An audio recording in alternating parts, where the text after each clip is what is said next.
Welcome, everybody. It is your boy Steve. We are here with another webinar. This week, we are going to be talking about what we're looking at going into the next year here. We got a lot of themes to talk about. I wrote up a nice little article for y'all. We're going to go through it, talk about some of these themes and how I'm looking to position into next year.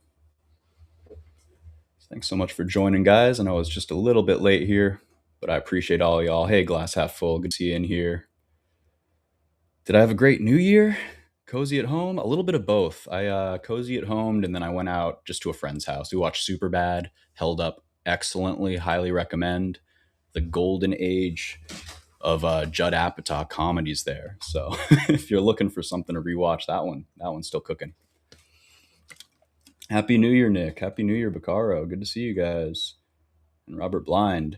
Sorry, no, there was a bit of a technical hiccup now. We are now live. We are now cooking. And we're going to get right on into it. Hey, Nygaard, good to see you. Okay, guys, so let's hop into it here. We had a spicy week, spicy low volume week, which I did not trade much in because, hey, it's low volume. It's the holidays. If there's ever a time to not be in front of screens, this is the time. Real quick, let's go over just what we saw in the week, and then we'll get into the fun stuff here. Get rid of these fibs or pull them out just a little for you. So we are essentially in a consolidation pattern here. We just got to kind of wait and see which way this breaks. I am biased to the long side, but I do have to acknowledge that this is an upward slanting consolidation pattern here. This upward line here starting to get tested pretty hard. And then we have the flat top kind of look here. If we look at Qs, it's a little bit more dire, a little bit more bearish in my mind. This here, pretty sketchy from a sense that we could not break through this top. And now we are testing the bottom here. So I see this as a pretty, an area of interest that you should definitely keep an eye on. Hey, Talk, good to see you. Because I just am not sure which way this breaks, especially with the low volume into this week. Let me let my cat out here. Go on, get. Okay, so this blue line is the 50-day. And this 50-day is very important. Oh, sorry, am I not streaming for Discord? Let me get the screen there. Thanks, Joe. So yeah, that 50-day, the blue line, I'm watching that closely. I really want to see what we do there. And essentially, I want to see an undercut and a reclaim on volume. And I'm getting the screen up right now for the Discord, guys. We're going to have to do a little bit of bouncing back and forth because I do have two windows open on the other stream. Just so you guys know, we have the charts, but we're also going to be looking through my my newsletter here. So just if you don't see exactly what I'm talking about, that's why. I'll do my best to switch it back and forth for the Discord guys, though. But anyways, we have consolidation on Qs and SPY. And yet, there are definitely certain areas of the market which are looking very strong. So semiconductors here. We're going to be talking a lot about semiconductors. I do not think that plays over. Essentially, we have a 1, 2, 3 knock of this level. I could see price coming down, filling that gap, then testing a fourth time and breaking through. But in general, this is a lot better of a look than Qs, for example. So when I'm looking for tech, looking for growth, I'm looking outside of the mega caps for the most part, and I'm looking at chips primarily. And we're going to talk about specifically what I'm looking for in that space as well. All right. Yeah, Robert, we're going to be getting into a bunch of charts. Oh, thank you, Talk. Glad you like it. Yeah, and VSync. Actually, let's do the GEX first here because that'll really frame what I'm looking for next week in terms of positioning into some of these names. So we're going to be talking about gamma exposure real quick. Me and VSync were mentioning it in the Discord. And for this, I'm going to go to an hourly. Okay, we've got our hourly SPY chart here. And on the left side, I'm going to be pulling up the GEX, the gamma exposure profile here.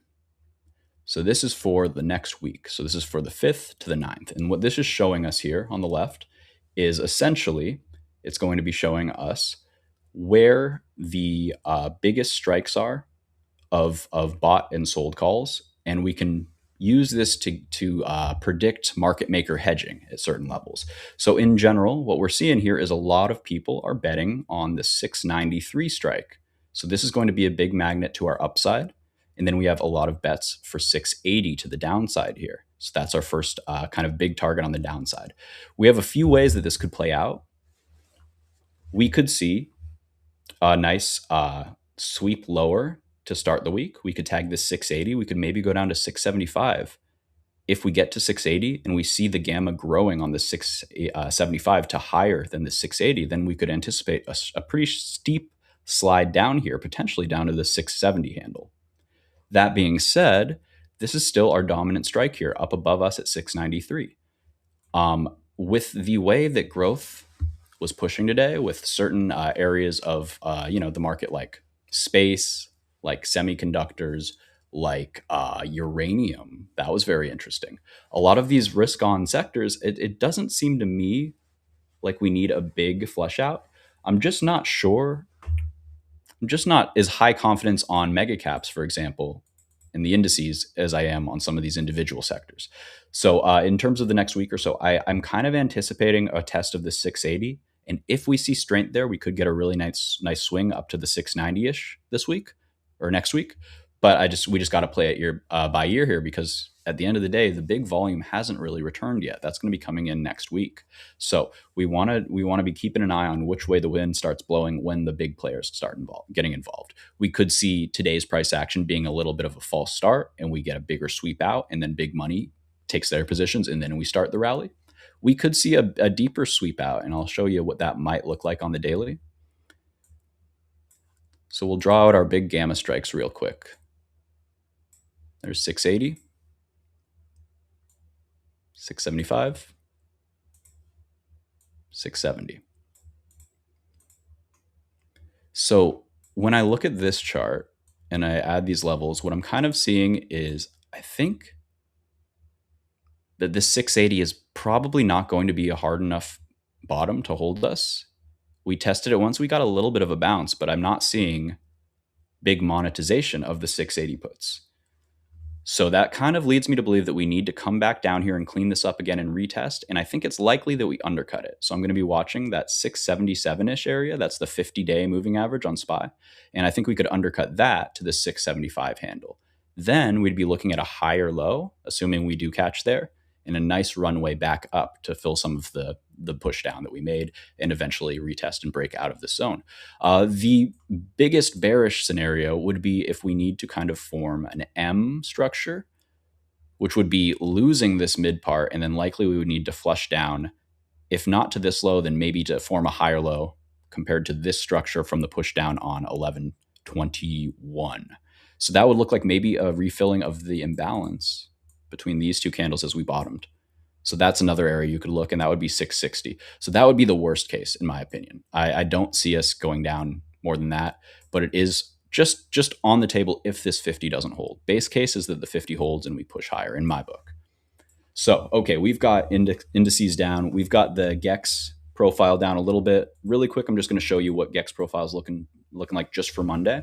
And again, we see that consolidation at the 680. So the draw will be down in my book. If we do hold there, we could retest 683 with potential upside to 687. And that would look like essentially a big inside day where we come down to 680, or maybe we swipe it just a little, and then we come right back up to this kind of neckline at 687, 686, which we're kind of trying to cook. So with that in mind, let's get into some individual names. Let's talk about the fun stuff that I think is going to start moving here. So this is my newsletter. We did a special edition this week just for the whole outlook going forward into 2026. So if you'd like to follow along on your own, what I'm going to do is I'm going to drop a link for the Discord, guys. So then I know you can't see it in your screen, but you can follow along right there. So let me post that for you. There you go. There you go. All right. So that link is in the sidebar of the auditorium. So the chat window there, you can pull that out. So now we're going to get into it here. Essentially, my thesis is comprised of two main parts. And the idea is that they will fit together and provide nice protection, nice diversity in your portfolio, while still kind of capturing the majority of the thematic edge that I see playing out. Of course, it's very early and this is speculative. I will be adjusting this as my theories are either confirmed or, proven that I might be wrong as those come to fruition. So, not financial advice. This is how I'm looking to position based on my outlook going into this year.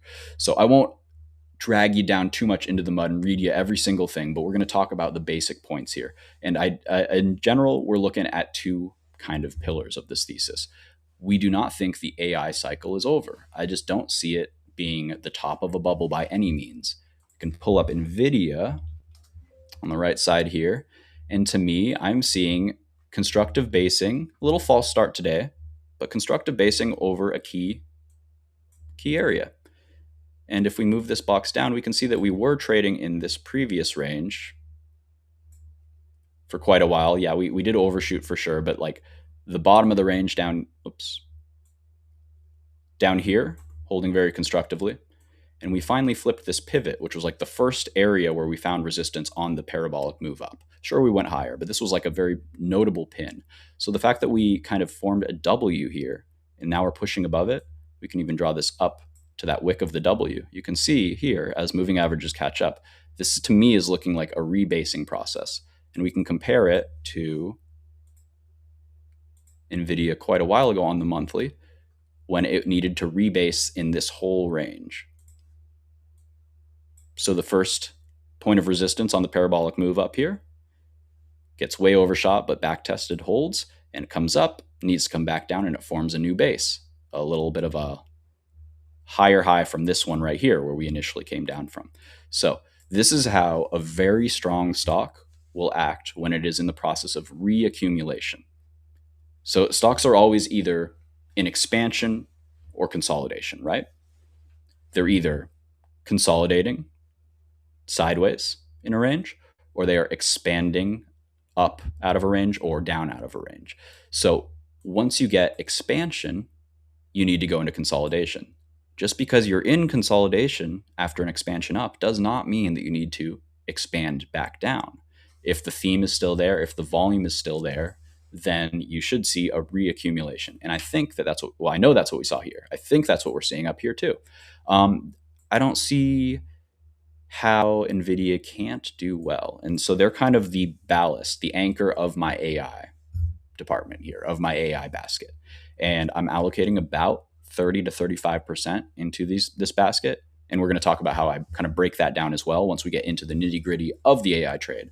But for now, we think the AI trade is still going, maybe in the mid innings here, 5, 6, something like that.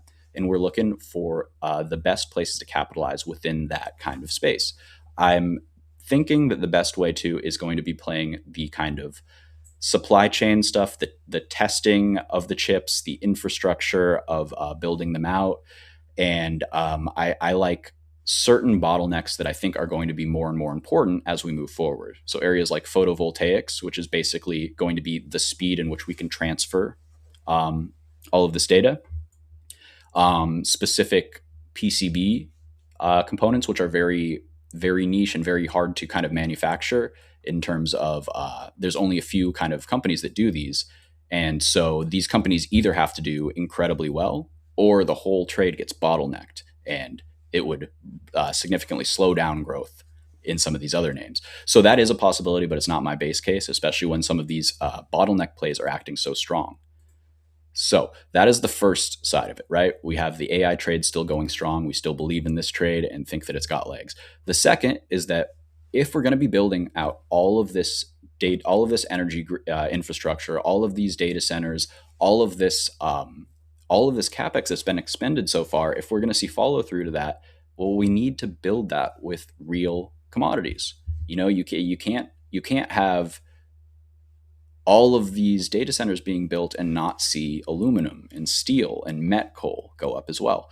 So we are already seeing the dominance of the commodities start to reach the mainstream. So it isn't going to be necessarily a straight vertical trade. You know, commodities, they correct hard, but in general, I see this. I'm not going to say the super cycle word, but I think it's a possibility that we are entering an age of scarcity where these commodities continue to outperform most of the other areas of the market. So when you look at some of these moves in some of these commodities, you might think, man, how can I buy something that's up 30% in a month or two, like FCX here, for example? Well, context is very key. And what we are seeing on higher timeframes, here's the monthly of FCX. If our thesis is right, then these should just be starting to make their big moves. See what I'm saying? How this kind of looks like all one giant base here for big expansion up. I'm thinking FCX 75 is not outside of the realm of possibility. And when I look for my targets, I usually take the bottom of the base, extrapolate to the top. We can even go to this top here. And some of these targets are looking good. 74, potentially 85. And, copper is essentially, good old Dr. Copper is a great indicator for growth prospects. So if copper miners are just breaking out like this, I cannot be bearish on the economy. I think that we are going to be running it hot. I think that when Powell steps down, what's that, May, we're going to be seeing a big look forward into the next kind of Fed regime, and it'll be contingent on who's running it. Very likely we get a run it hot Trump puppet, just being honest. That's what I'm seeing, and that is very good for the market. So we might see some big chop because I think Neil and Sean were saying on Trader TV, they made a good point. Most people aren't expecting another crazy rip roaring. What do we get on Qs this year? Like 20% or something? So let's see. Yeah, I mean, that's a lot, right? So maybe we don't see that crazy, just straight expansion in the indices. I think that it's more likely that indices do experience a good amount of chop, especially in the first half of the year. And then we start seeing some of these tailwinds of loosening fiscal policy and, a very dovish Fed coming in the second half of the year. So I'm looking for less concentration in mega caps primarily in the first half of the year. I'm looking for some of these kind of more specific areas that I think the narrative is very strong, even if tech is a little bit weak. So we can start hopping into some of those names here. What I want to talk about first is XME. So this is the mining index. This is S&P metals and mining. And what we are seeing here on the monthly chart, we had the incredible long base, basically a 5-year base here. Then when it broke, we just started absolutely ripping. Now, if we zoom a little bit into a weekly, we can see that this structure up here still is looking really bullish to me. What we might be seeing is a higher low here and the need for a higher high. So we could come down somewhere at least to 100 here. But the gist is that long term, this does not look like a chart that I would want to fade or that is topping out in any way. This looks like it is the continuation of a very, very strong and long base here. So in general, we are expecting miners to outperform commodities, and we're expecting commodities to outperform the market as a whole.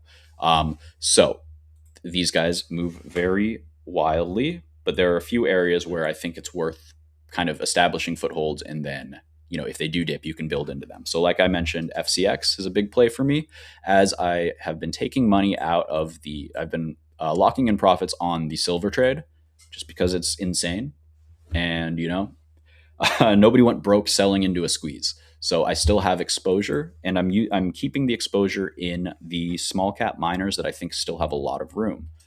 So FSM is one of these Fortuna silver miners. I'm seeing them consolidating at the top of the range. If they follow the leading silver miners in gold, or the leading precious metal miners, then we can see a wild expansion. See Kinross Gold here. When it broke its all-time highs, it consolidated near there for a few months too. Gold was doing all sorts of things in this time, but when gold started breaking out, these started juicing much more. So I think that there's still the potential for that type of move on the FSM here. I think that's beautiful. HMY is another one that I'm still in. And you can't see it on this chart. I can pull it up on the left chart here. Where is it?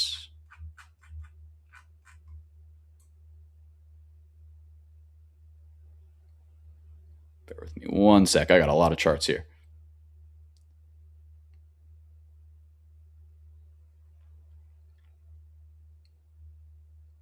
Here they are. All right, gonna zoom in on this real quick.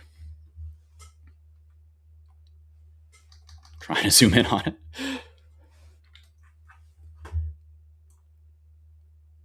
Cursed with a different keyboard today. Here we are. All right, so still not huge, but you can see it just a little better how this this ticker is just starting to break a major range, which was tested multiple times. And then HMY down here, the same thing. One, twice up there, way back in like the 2010s. And now we're just testing again. We came back, we're pushing above and consolidating above this key level. So these are the types of stocks that can really start to juice upwards. And we want to be involved in those. And even if silver comes back a little bit, well, you know what? I've booked half of my positions and they're almost 100% gains on ones like HL here, 95% gains there. And EXK was the other one that I locked in profits on. So as I'm taking profits out of some of the leading metals, I'm looking to put them into other metal sectors, which I think are still going, because I still want to maintain roughly half of my long exposure in commodities. So as the silver starts or keeps working here, I'm just taking the money out and I'm stuffing it into stocks like FCX, but also some rare earth mineral ones. So UUUU we picked up this week at 15-ish, give or take a few cents. That one's starting to work. And this one, you get the dual play of the it's not just a uranium play; it's also a rare earth metals play. So that's one area where I think we can start seeing catch up happening again. This one was leading for a while, then it had to cool off, and now it's looking beautiful again. This REMX, this looks like a high and tight flag to me, where we make a massive move.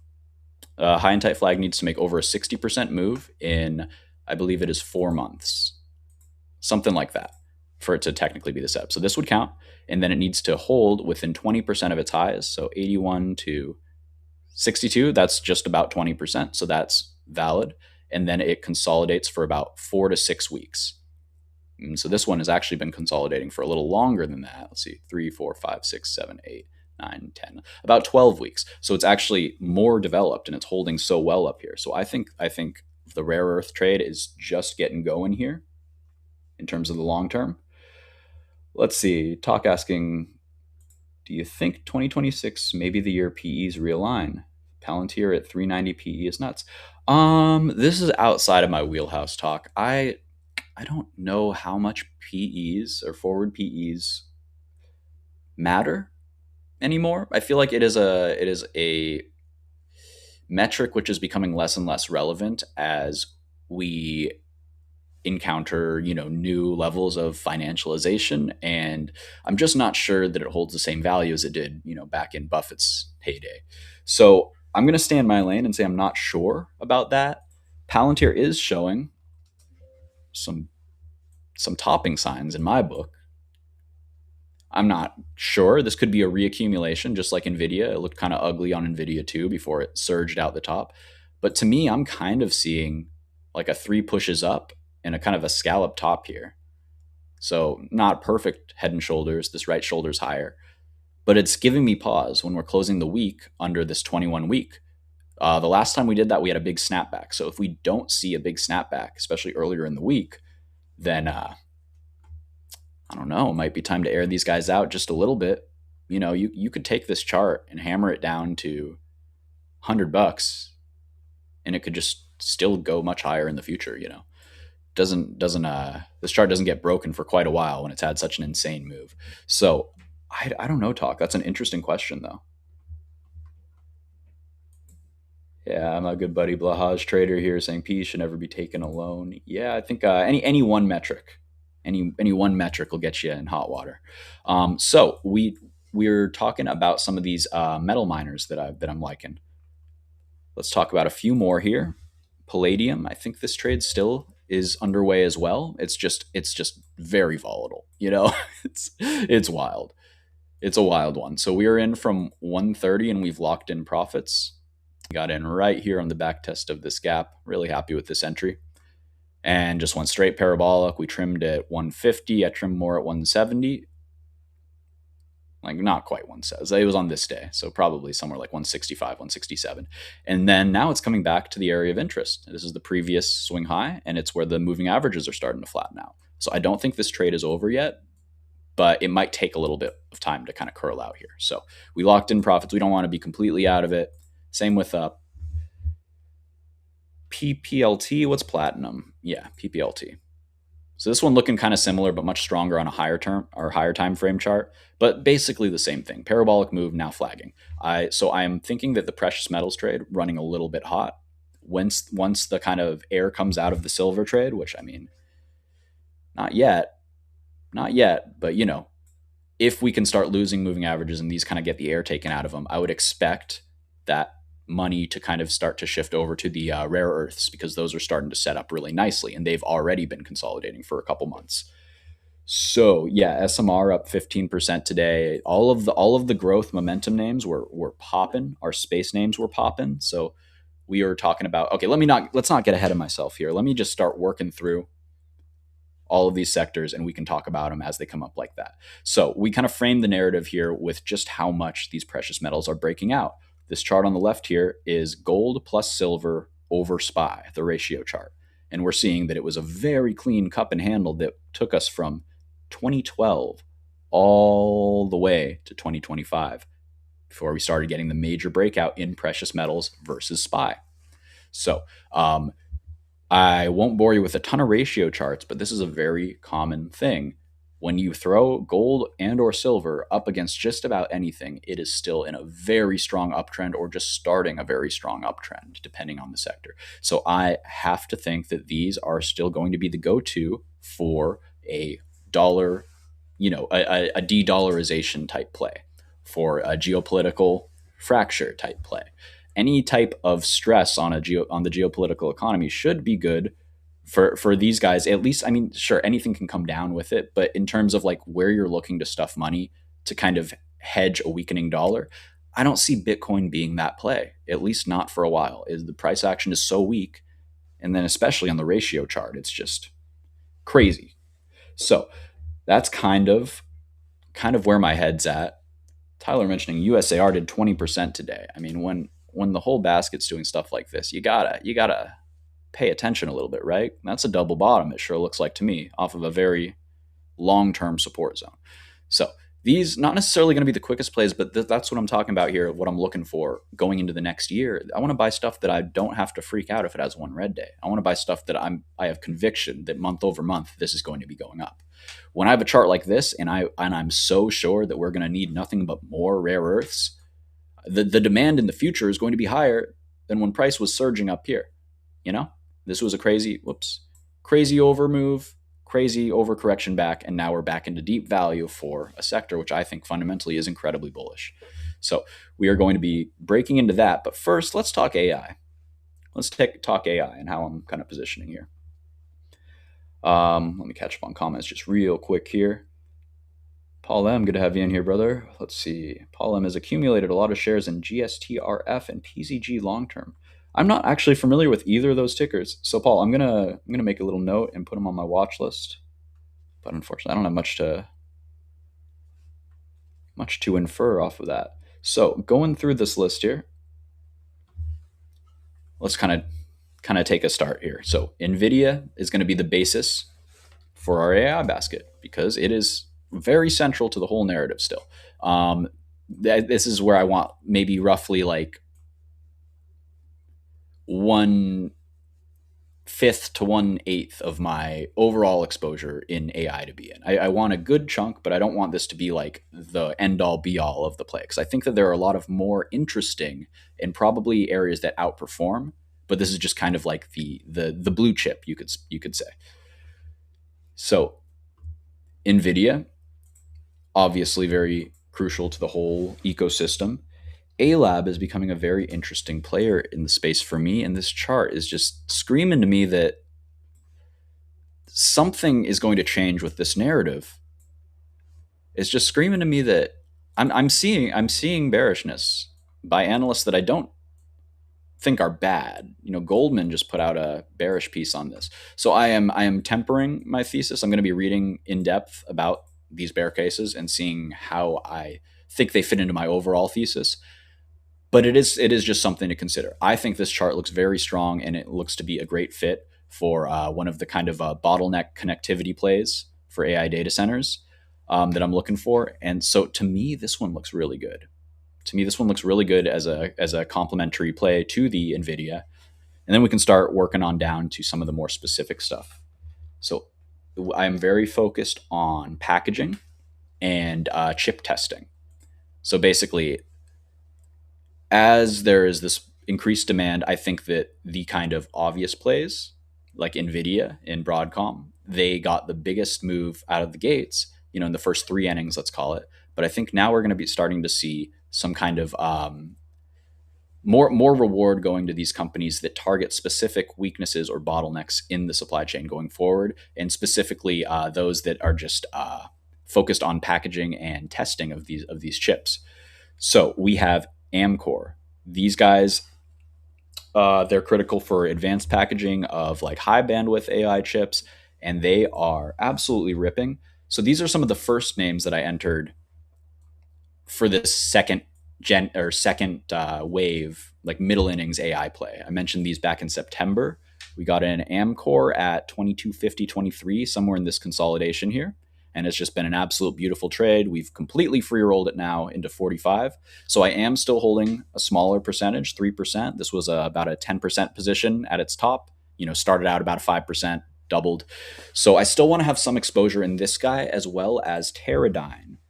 And let me see if I can pull out a wider chart here for you, because the big thing about these charts is they have so much room on a higher time frame. So, actually, I'm going to pull up a TradingView chart real quick. I love our Trader Evolution software, but it just doesn't have the monthly data that I need to show why these ideas are so good. Bear with me just one sec here. So the idea is that these setups have been setting up for like 10, 15 years, and those are always where I want to be looking into a new year. This was how I caught the gold trade, the silver trade. A lot of the biggest trades for me have been when I look at monthly charts going way far back.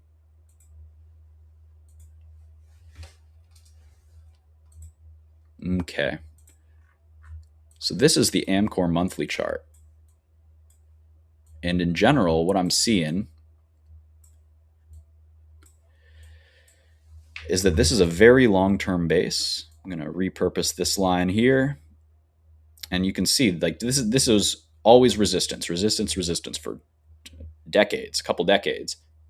We had a surge with the tech bubble, or not the tech bubble, the COVID bubble, and then backtesting once, backtesting twice, backtesting three times, and now we're starting to break out of this range. I think this one could very easily see new highs in the next 3 years, 2-3 years. I think that it's hard to have a full position in something that's moved this aggressively. But I think the long-term chart's still really good, and that moves us on to our next one in the packaging space, and that's Teradyne. So this one is actually looking a little bit cleaner to me long-term, even though it's more extended. Amcor, their high from back here was way up here on the chart. This one's way higher, but that's just showing to me that it is a cleaner cup and handle here. I mean, it's just a beautiful setup, right? So ideally, it gets aired out in the first month or two, and we get a chance to add back in somewhere in this 170 to 180. But honestly, it just looks so darn strong that I don't want to, again, this is one that we got in September on the same thesis. So somewhere around 90, I think, or 100 maybe. That was July. So yeah, I guess it was around 100. Anyways, I don't think these are done, but it's hard to say like this should be your play right now. It is just breaking out of this range again into blue skies. But this is why I like the basket approach, because then I don't have to be worried about any one of these being too high. As long as I'm not over allocated in the basket as a whole, I can kind of ride it out a little bit and have the other side of the barbell hopefully help me. So we talked about commodities. We also do have some other components to diversify. So we have financials as well that we'll be talking about, and as well as I like a cash hedge. But we're also considering some other hedges, some other shorts, and we'll talk about those as they come up. But for now, we're still in the packaging here. Teradyne, very strong long term.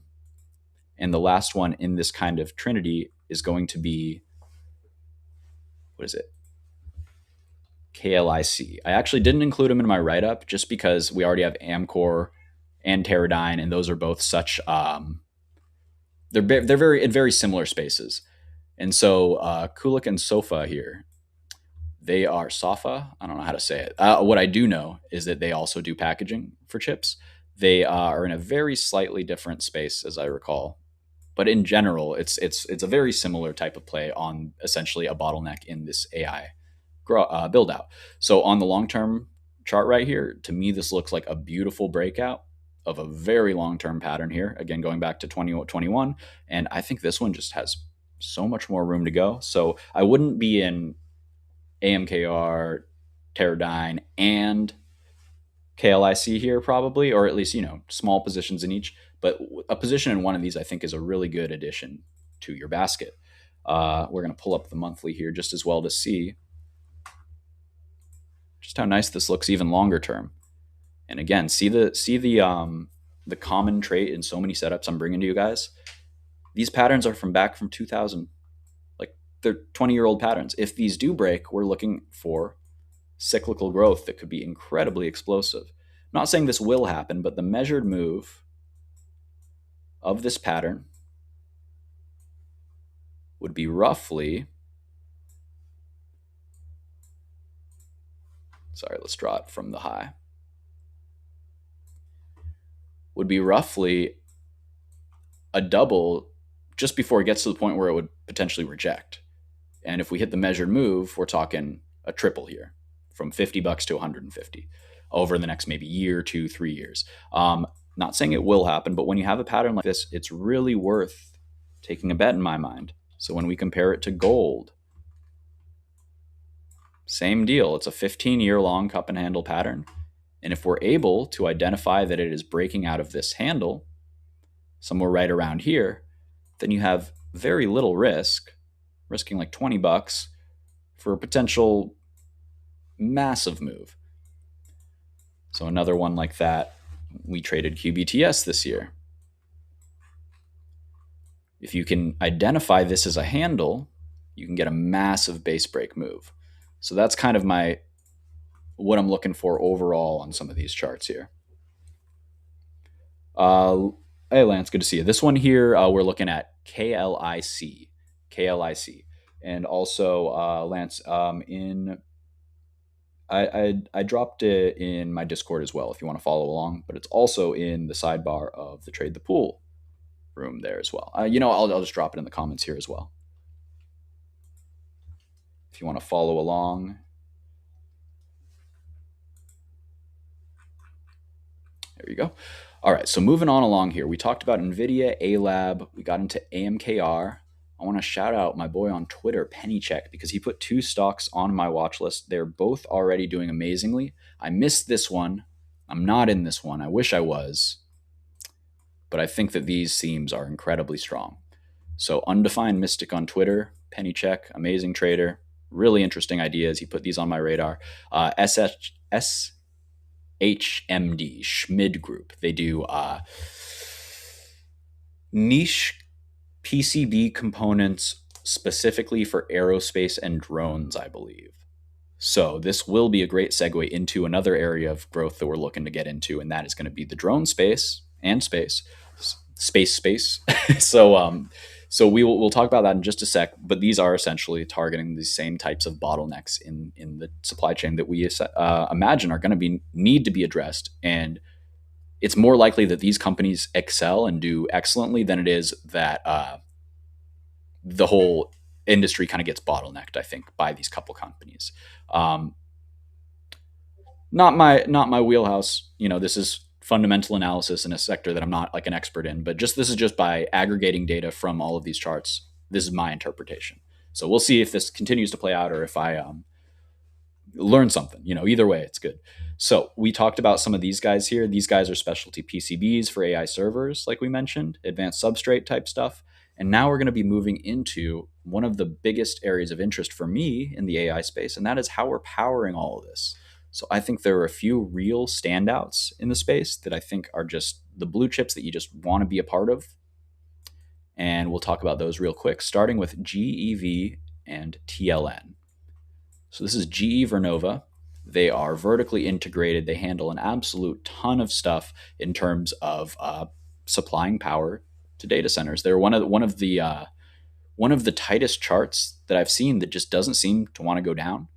I mean, it's an absolute beautiful high and tight flag here that broke out and is now flagging on the pivot, on the previous pivot here. And to me, this looks like it's just about ready to really kick off the next leg. So you can compare it to like right about here. where we made a big high and we flagged for months and months and months, or a couple months at least, made a new high, flagged for months. Once we reclaimed the moving averages, specifically that yellow guy, then boom, we pop. So we reclaim the moving averages, boom, pop, and now we are consolidating into old highs. So chart looks amazing. I love vertically integrated stocks. I love stocks that, for whatever reason, just seem to be on a war path up. And this is one of these that I would never in my life want to short this, I don't think. And I feel like every single time I look at it, I go, why didn't I buy some a month or two ago? So GEV, absolute quality, and TLN as well. This one is very cheap from a fundamental perspective. The chart is absolutely stellar. Again, very similar to GEV, where we're just breaking out of an absolutely massive flag here. This thing went from 160 to 420. And after a roughly 15-20% haircut here, it caught in the moving averages and it's ready to start going again. On the daily, really nice candle today. Yesterday was an absolutely perfect entry off the 3 trigger cluster there. I got involved early, somewhere in here, like 380 was my cost basis, and I don't remember which day this was, but I just didn't want to forget. Wish I'd waited for this spot here off the 21, because that was an absolutely perfect entry off 375. But hey, we're cooking, and if we get consolidation here, I will be buying the consolidation and assuming we move up.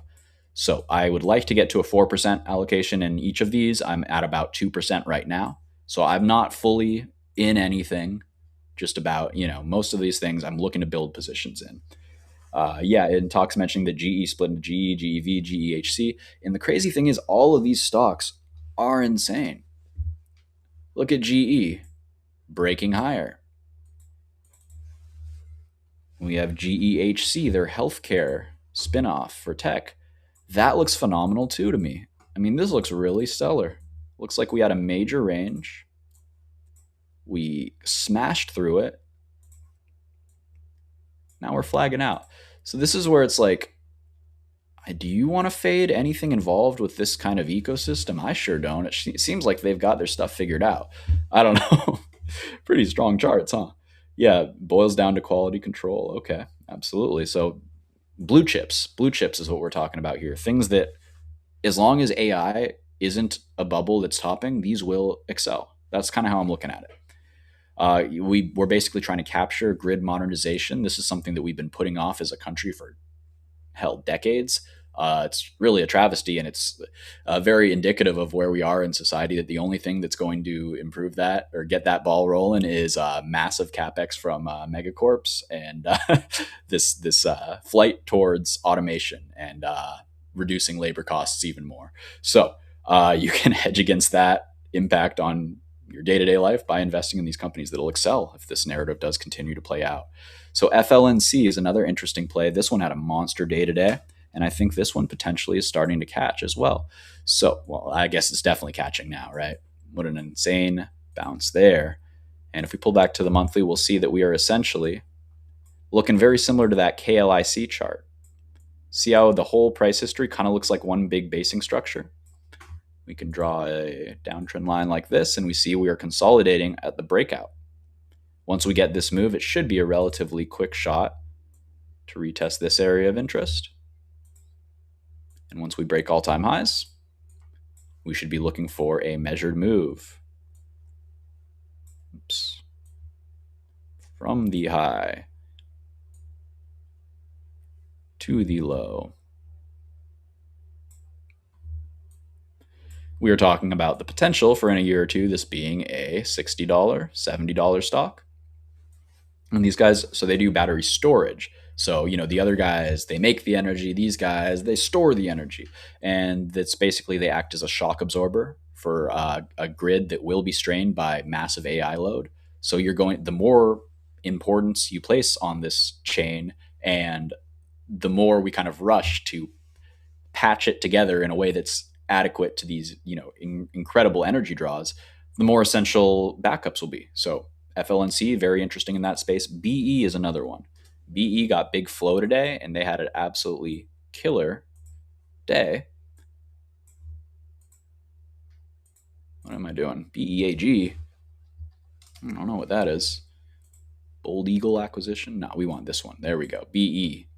Bloom Energy. So this one is starting to shape up here for me. We got the peekaboo.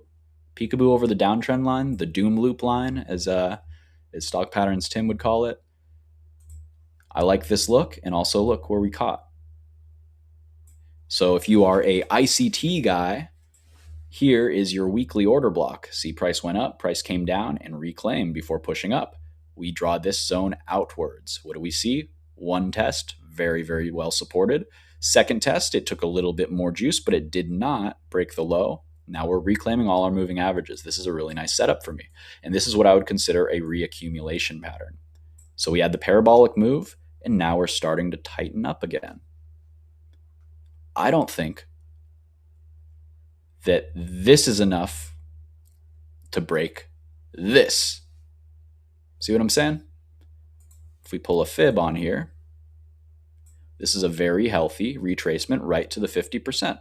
And we keep finding buyers every time we're under it. So to me, this is a name that you can look at this one just in the same way as FLNC, and I'll even go like that. So really liking these energy names. I just don't think they're done yet. And if we look at the volume profile, it's a little hard to see, but you see the massive blob of blue right here, and we're pushing away from the massive blob of blue. To me, that tells me that these were buyers, they've loaded up, and now we're ready to start moving. So I'm really liking these looks. Yeah, talk mentioning SNDK Sandisk and MU, of course, obviously surging as well. These are more names, high and tight flags that I do not think are done. I think memory's a legit super cycle. I don't know, man. I'm out here like, man, do I got to upgrade my RAM already? Like, geez, is this going to get way worse before it gets any better? I think it's probably going to get way worse before it gets any better. These charts don't look done at all. So Sandisk, what even are they called? Whatever they are, I like them long, and I'm wondering if I should maybe be working them into my basket. The only reason I haven't is just because they're so high up already, but hey, man, looks like they're going a lot higher. So you have SNDK there. You also have MU. Absolute Chad. Insane. So you could play San SNDK as like a laggard to Micron here. Like they're just breaking their range. So you can consider that. WDC as well, very strong. Western Digital. That looks incredible, doesn't it? And super high volume there. So, I mean, heck, I think you got to have a piece in this. I'm going to be reevaluating this basket a little because I want to make room for some WDC and SNDK, I think. Some areas where I may be looking to cut, we can talk about, but I'm thinking I honestly just want to take a little bit more off of precious metals and commodities and throw it into some of these AI plays. So I'm going to be reevaluating just a little bit. But in general, I think 35%, 40% into these kind of AI related things, keeping 20% or so cash as a hedge, and having a good foothold in commodities and a little bit in financials too is not a bad way to look this year. Bad way to position. So going on into some of the last plays of the AI side of things, I don't like software as a service as a whole. I was thinking about net because I thought that it was going to catch in this flag. So the trigger for me was when it broke out of this range, and it just hasn't yet. So now I'm honestly considering, do I really want any money in software as a service right now? Even quality like Cloudflare, net, I'm not sure it's time. So this might be one of the places where I don't have the 2% yet, but instead of allocating there, I might pick up 2% in BE, 2% in MU or SNDK, something like that. Oh, Talk's looking at Salesforce CRM. That was one of the ones that did interest me, but see, they're just not acting right, and I don't really get it. What I do know is that, so I had a thesis last year. This was my worst thesis of last year. I thought based on, I'll show you the chart. So this is the ratio chart of chips to software, showing how strong software is compared to chips. I'm sorry, chips are compared to software. So it's just breaking out. Let me show you what I saw and why I thought that this trade was going to go the other direction last year. You can see my lines on this inverse chart where in January 2025, we were a few months into a 4-month flag on the monthly chart of this ratio chart comparing software strength to chips. And we were breaking this decade long, 5 years long? 6 years long downtrend. We were doing this downtrend break after tagging in to all-time lows of the ratio, just about. We held the all-time low. As you can see, I thought this could potentially be an area where software could dig their heels in and catch, but we're not seeing that. We're seeing a breakdown. So now let's flip back to that inverse chart showing the strength of chips compared to software. And that's just breaking out of the massive range. So I can't be bullish on software yet. I think there will be specific stocks that do well in the space, but I can't be bullish on the space as a whole, and I got to be allocating towards hardware. And that does make sense. It aligns with my overall, age of scarcity thesis, which is just hard goods are going to be worth more. And semiconductors, they are a commodity. So just kind of how I'm framing these things going into this. Tyler's mentioning ADBE. That's a little bit interesting just because of how hard it's been beaten down. But again, I need to see strength over this mid area, this 365. I'm just not sure. You can see my old lines here about what I thought software was going to do, what I thought this was going to do, just broke down. So for me, it's no touching. And I think that with the look on net there, Cloudflare, which was the top of my focus list for software, I still think it's good long term. See how on the monthly it's still back testing this, but it could dig in a lot deeper. It could carve out a handle. So we got our cup here. Could need to do something like that, which would be halfway through the year before we even start getting traction up. So honestly, the more I'm looking at this, I can't buy this unless it breaks up out of this 200, 205 area. And it really makes me think that software just isn't ready to go yet. So that was the thesis on, in general, the idea is that I'm looking for some kind of software to add to this basket. But honestly, if the charts aren't setting up, I will just allocate into what looks good. And then as that works and I trim that, maybe then it'll be time to reevaluate there. One area of non-semiconductors or anything directly related to that I am including in my AI basket here is Reddit. So Reddit's a little bit interesting. They are kind of you could consider them a social media play. I consider them an AI data play. I think that they have a massive data set. And sure, it's not all super high quality, but a lot of it's going to be very relevant for basically teaching these LLMs how to be more like a people, So what I'm seeing on Reddit, I'm seeing the peekaboo. First off, I love these peekaboo looks.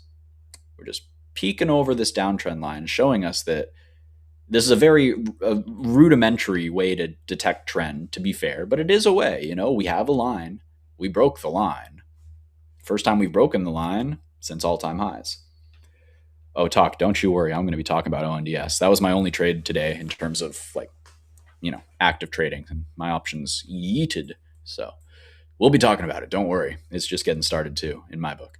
So, but Reddit here. So they're a play on essentially data monetization, AI data monetization, and training these things. So if this plays out, what we're seeing is a potential cup and handle. I wish I could free draw on here.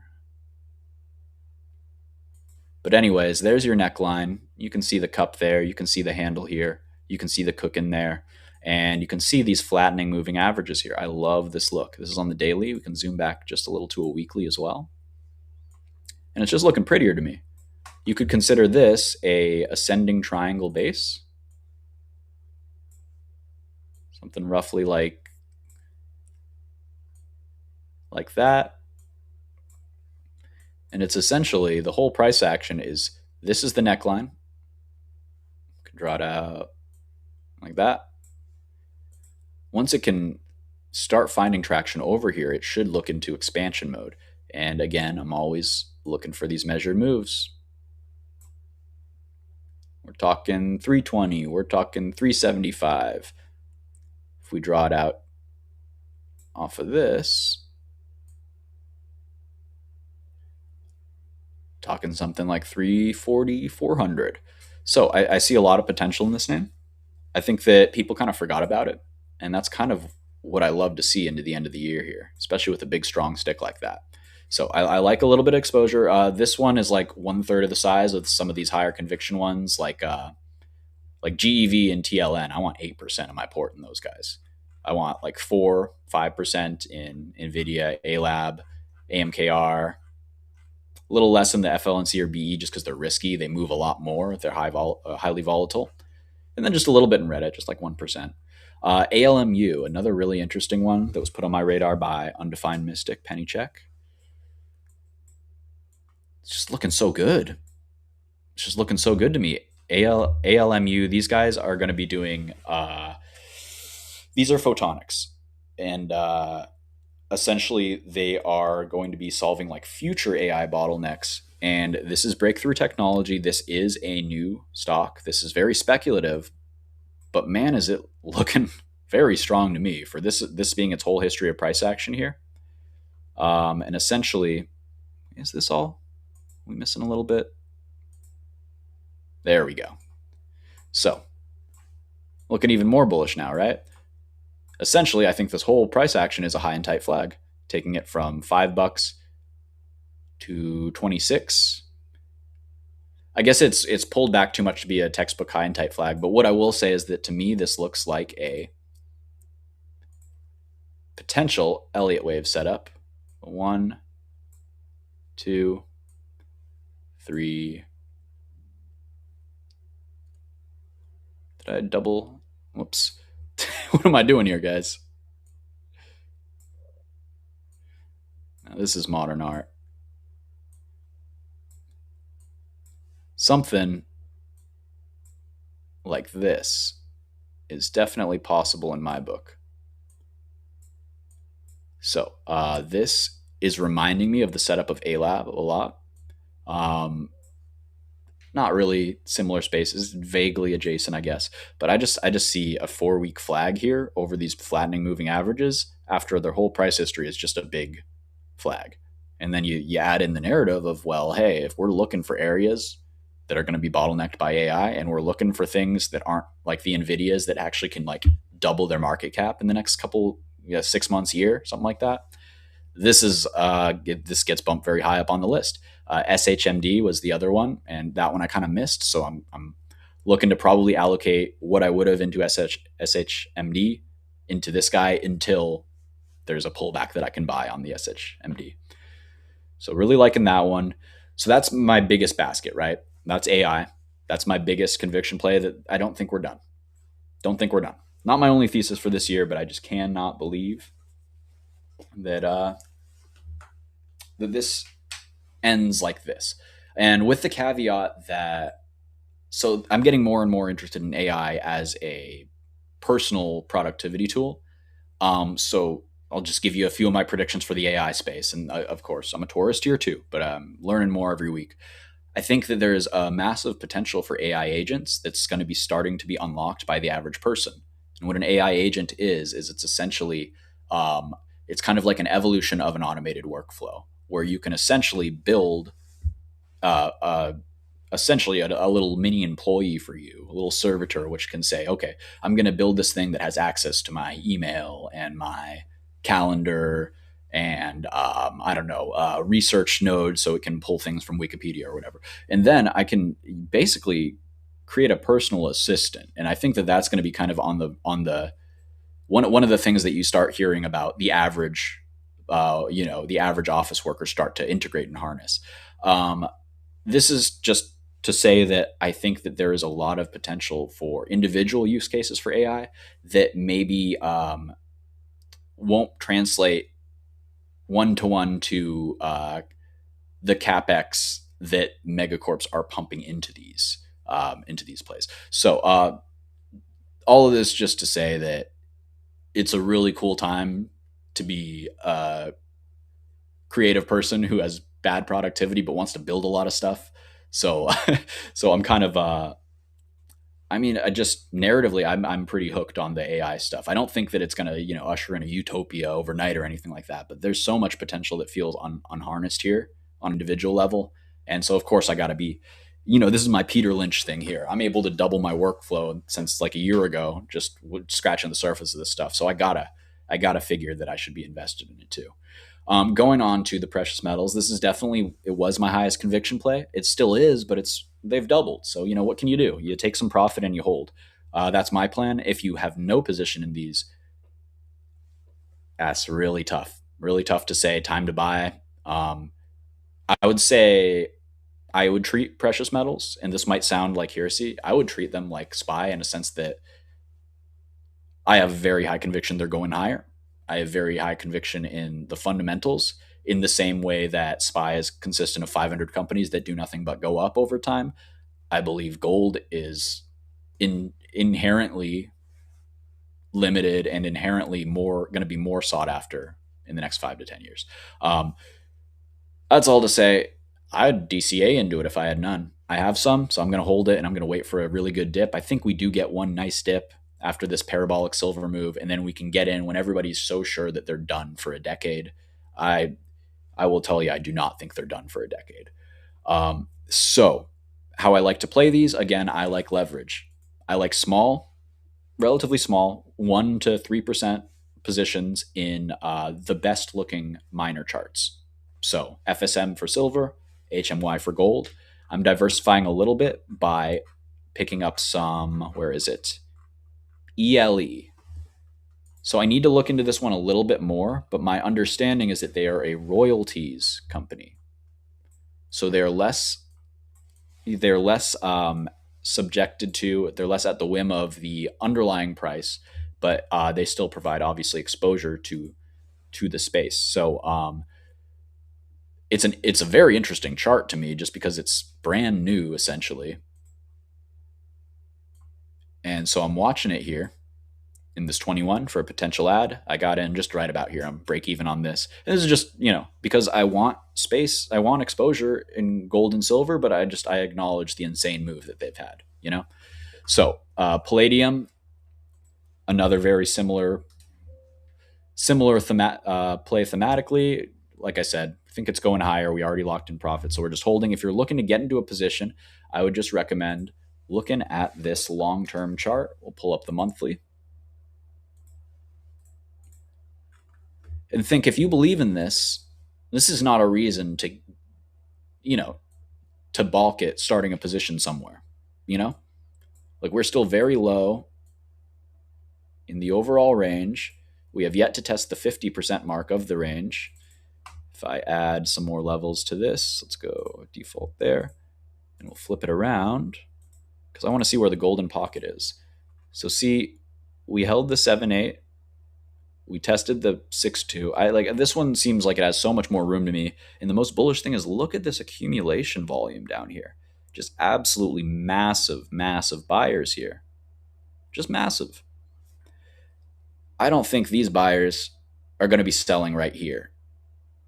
I think these buyers are holding for a long time. So can't sell all of it. Got to sell some of it. That's how a lot of these are looking, and it's a good problem to have. So talk is actually providing a really good segue into my next section here by mentioning that 30% of gold in the US is a byproduct of mining metals like copper. Copper. Dr. Copper, my third basket here, industrial and critical commodities. This is going to be the backbone of the scarcity thesis. So we like copper. It's shiny. I like it. I like the theme of miners over the underlying as well. So I could buy CopX. Oh, wait, this is copper miners. Maybe I should just buy this. Okay, diversify my copper mining. Never mind. I thought it was just a ETF for the actual underlying. Look at this. This looks incredible to me. If we go to the monthly, running a little hot, I guess. But a few of the names certainly aren't. ERO, broke range. I think this one's going much higher. I think this is a massive base, and we're pushing up higher. Remember, copper is one of the best leading indicators for growth. In terms of the geopolitical, like the global economy. So we talked about ERO here, and I think we talked about FCX already, but I'll just bring it up again because these ones have so much room to go.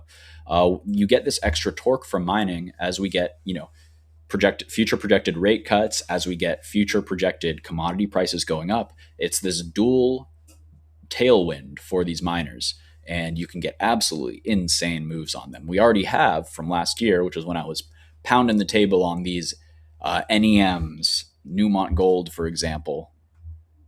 Like we were watching these in this W in this bottom. I can't say I held this whole time. I was out and bored when it started moving sideways after like a double or a 30% move. But the thesis played out really well, and I want to keep with it because I don't think that this is the end of this trend. I think that we're just starting to see a very long term downtrend break in terms of these commodity miners. And let me show you that.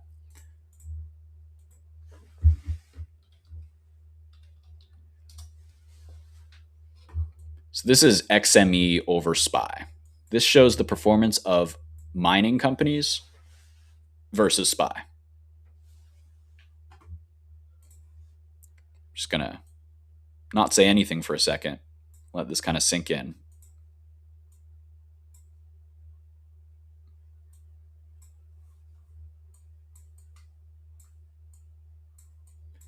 If commodities were to outperform and perform better than they have, if they were performing, if they were going to retain levels from 2013, that'd be a 50% move in comparison to SPY. So I'm not betting on SPY going down very much at all this year, if at all. Like I'm not expecting a recession. Maybe I don't know. I really don't see that in the cards this year. So if SPY is going up, and this has massive outperform potential just to like an old benchmark level where we consolidated for months and months and months and months, I think this is a new trade, not an old trade. I think this one's early innings.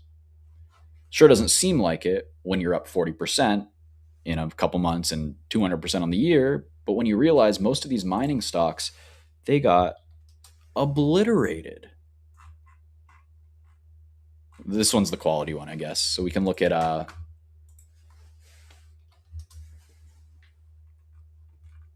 man, GDX, crazy. I remember watching it around here going, it's got to do it eventually, right? And man, it did fast. So I don't know. I look at this chart and I just long term, I want to be in miners, in commodities like FCX, mostly copper, a little bit of, we can talk about aluminum as well. AA, very interesting. You need a lot of aluminum to build stuff, right? Look at these super long term bases here. Just breaking out from here at this range could have significant room up, at least to 60 there. So AA, if you want a pure play, CENX, Century Aluminum, screaming. They're a little bit stronger. See that tag of the 50? I don't think these are done. If we get a look back at this level, then I definitely want to get involved. Steel is interesting as well. Again, all of these things are going to be moving together to some degree, right? So that's a very interesting look to me. Long base, big breakout, big rejection, but now it's reaccumulating, right? Trying to break out of this downtrend line. That's very interesting. The best name in the sector, quality-wise, STLD, absolute insane strength. And then you have the dog. You have the laggard in CLF. But to me, for a catch-up trade, this is looking pretty good. So in the same way that some of the lagging gold and silver miners became really good trades, just because it was going to lift all of them eventually, and the bad ones had more short interest, those got punished more as everything else was ripping. And then eventually the shorts step out and you get a really nice catch-up trade. I'm wondering if CLF might be a catch-up trade in the first half of this year. I could see this being a big base. And I like that we're this is a really big downtrend line. This is what I would refer to as a doom loop, right? Like you cannot be bullish on this long term until we can find traction over this downtrend line. Well, it might finally be time. I don't know. Is this time different? Let's see. That CEO is oh yeah, Laurencio Gonsalves. Quite a character. Quite a character. Let's put it like that. Remember when he said on CNBC that his stock was down because these kids, these stupid kids, they're shorting from their computers. They don't even know what they're doing. And then I think he threatened to maybe maybe end some of them. I don't know. Allegedly. What I will say is being a new trader to commodities in 2021, 2022, and being in and out of CLF all year long taught me a lot. Mostly that some CEOs are a little bit Looney Tunes. But he wanted to fight the analyst. I remember that. That was Kino, absolute Kino. Very good TV, but not so great for your long term holdings, right? So I guess Wall Street wanted to fight him too, and they punished him via his stock price. So what else? What haven't we talked about yet? Let's keep on going through the list. I got more. Guys. Yeah, we talked aluminum and steel. And now, if we're going to talk steel, we got to talk coal. It takes coal to make steel.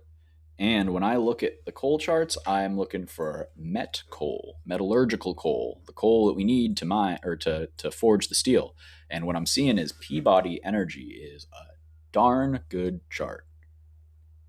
Big double bottom base. Its whole price history is basically not its whole price history, but what we have access to here in the past 5 years is essentially a double bottom here. And like so many of our trades, how many times have I showed you these downtrend lines and we're consolidating right above them? So this is the common theme in just about everything I'm looking at. Talk, you want to do a 3% YOLO in CLF? All right, we'll talk. That's what I'm kind of thinking, honestly. I want some steel. I don't really want to buy STLD just because it's so high already. That's a dumb reason to not buy the leader in a sector you think's going up. I admit it. Maybe I just like maybe I just like LLC and his his management style. But I think it's worth considering for sure. Yeah, flat rolled steel, absolutely. So flat rolled steel is going to be what we have for cars primarily. Wondering, I think Nucor, Glencore, and STLD are going to be doing more of the what do you call it? Oh shoot, what's it called? What's inside of concrete? Rebar, stuff like that. So for more construction, so that's something to consider as well. Um, that being said, yeah, talk. I got to check the options flow on all these. I'm being lazy. This is my week off. I'm really looking to do a lot of my options flow analysis, basically in the next couple weeks as we start seeing big blocks of leaps being purchased for next year. So that's always a really nice thing to have long term options, you know, as a tailwind at your back there. So moving on from coal, this is the only coal that I really like. There are a few others. What is it? HCC, I believe. Yeah, Warrior Met Coal. This would be the other one, but they're just already out the top here. I mean, still think they go higher, but I like the consolidation on BTU. Let's look at BTU on the daily here real quick. Man, that's looking good to me. Give it one of these. Give it one of these. All right. So here's just a little tidbit that I've learned from charting. So the pennant. This isn't a good pennant line, right? Because it's cutting through all this. Well, I could go like this and then say, oh, maybe we go all the way down here. But what I really am seeing when I'm looking at these bottom lines is I'm seeing a curl up, a surge up that looks like it wants to try to go parabolic. See what I'm kind of talking about there? It's like a curl. It's not just a flat line. So I think that's really bullish. You could also draw it something like that. 1, 2, call that 3, 4 points there. A little overshoot. Either way, we have clear consolidation at the top of a major range. Going back to the monthly, that's a 4-hour. There we go. We're starting to test these previous highs. So yeah, I love this one. HCC still looking different or decent. And what's the last one? AMR, I believe. Yeah, Alpha Metallurgical. This one's also looking very interesting, but it's just I would have to look into why it got beaten down so much. The only reason I could see now is because it went straight parabolic and had to flush out. But again, reclaiming key levels. So just another one to kind of pop on the watch list and look for a spot. So moving on. Sims in a cafe. Well, that's an honor that you're spending your Saturday at 6 a.m. here with us. I appreciate that. It will be uploaded later, Sims. So don't worry if you got to go run and live your life. By all means, by all means. We're just winding down here on the West Coast. So, Beach Bum, you're one step ahead of me, brother. That's what I'm gonna scroll down right here. We got MP, we got UUU, we got some other rare earths. Absolutely. So you guys are dialed in. So let's start talking about those. I think the blue chip of this sector is MP.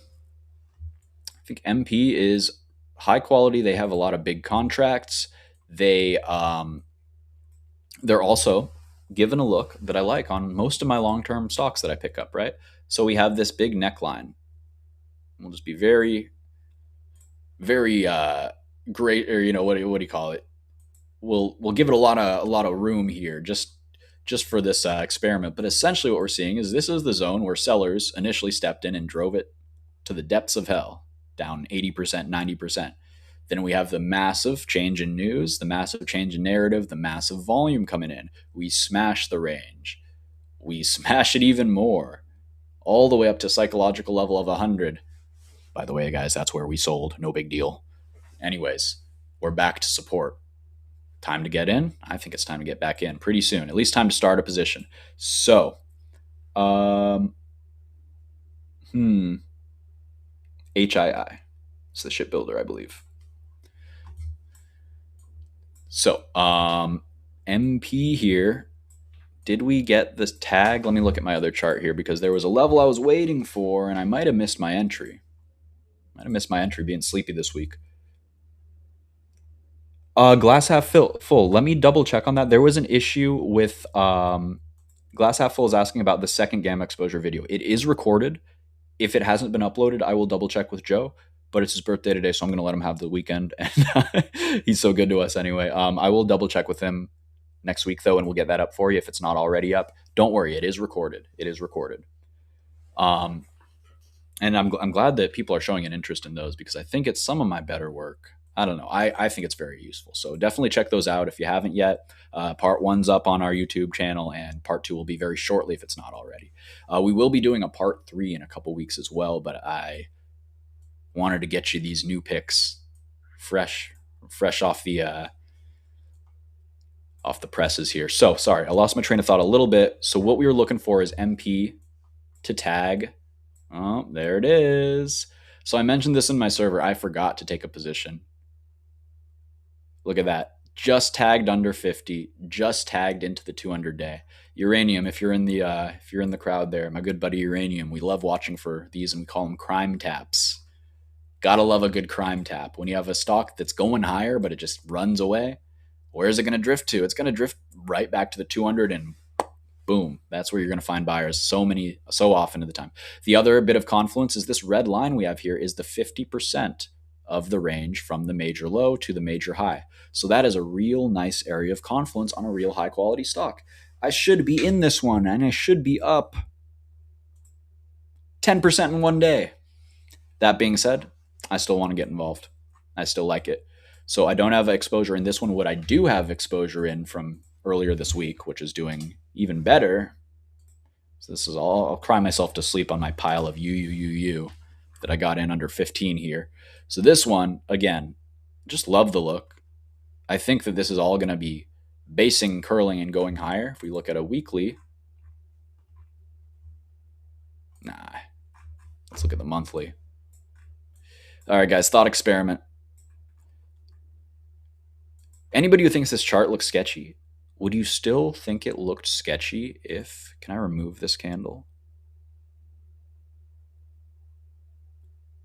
Okay, I don't know how to remove the candle, but what we can do is just use our imaginations. What if it didn't have this big top wick? What if that never happened? I'd be even more bullish than I already am. I think that it looks like good move up, back testing the base. Moving averages are rising and catching, and we're starting to flag and consolidate, and now we're breaking over the daily moving averages. Specifically, we reclaimed all three today. The 9, the 21, and the 50, all the three relevant ones. So man, I think these are just going to start going again. Might give some more entries, which I'll be buying on a big red day as long as we hold the range lows and just kind of looking to do that. So, oh, you guys are talking water. We can talk water. I don't have that on my list, but I'm open to being convinced. Give me one sec to hydrate here myself.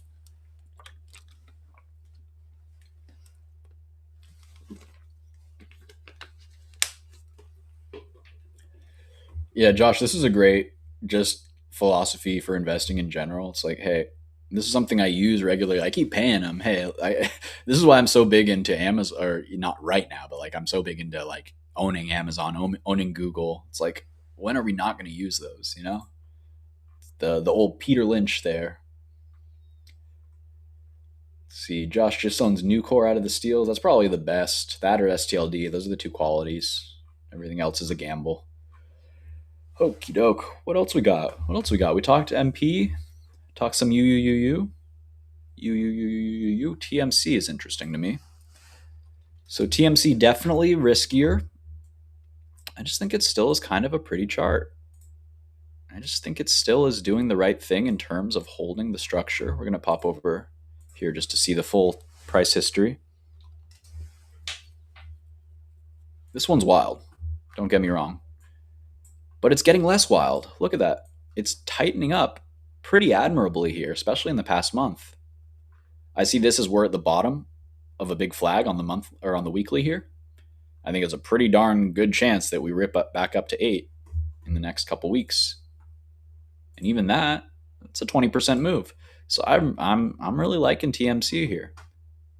Really liking TMC here. If we get a pop early next week and a back test of this, see that blue staggered line? This is my daily trigger. Very, very important for my system. I love buying reclaims of this. So you could buy this reclaim and you just look for the next logical target up. These wicks up here go up. There's your swing trade.